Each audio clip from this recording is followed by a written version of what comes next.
Joo, mun nimi on Oskari Paakkinen. Mä toimin Logitime-nimisellä yhtiöllä Customer Success Managerina ja mun tehtäviin kuuluu myöskin myynnin prosessien kehittäminen. Eli me tarjotaan tämmöistä digitaalista avainhallintapalvelua yrityksille ja kunnille ja kaupungille.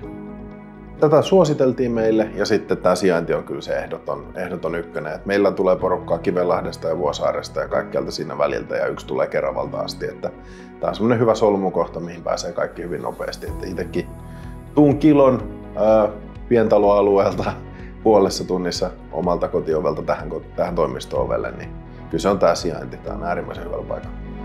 Kävi pieneksi tuo meidän nurkkatoimisto, niin otettiin sitten käytännössä tuplasti suurempi tila tästä onneksi samasta kerroksesta ja muutto oli hyvin helppo ja näppärä. Koska tässä tämä sijainti on äärimmäisen hyvä, palvelut mitä tässä tarjotaan, niin on sellaisia, että kyllä me lähtökohtaisesti halutaan tässä pysyä.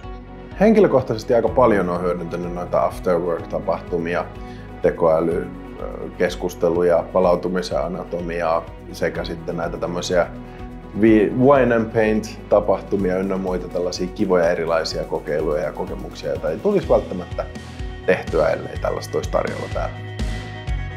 Mä suosittelisin WillyJoycia ja Sähkötaloa kaikille käytännössä pienille ja keskisuurille yrityksille, joille on tärkeää, että tiimi tulee työpaikalle tekemään töitä. Täällä on tosi kiva viihtyvyys ja tänne on äärimmäisen helppo tulla joka suunnasta. Ja se johtaa meidänkin tiimissä siihen, että vaikka kaikilla olisi mahdollisuus tehdä etätöitä, niin kyllä me aika pitkälti täältä toimistolta töitä tehdään. Ja kyllä se aina sitten tuo omanlaisensa hyödyn ja edun siihen yhteiseen toiminnan kehittämiseen, kun ollaan läsnä ja paikalla.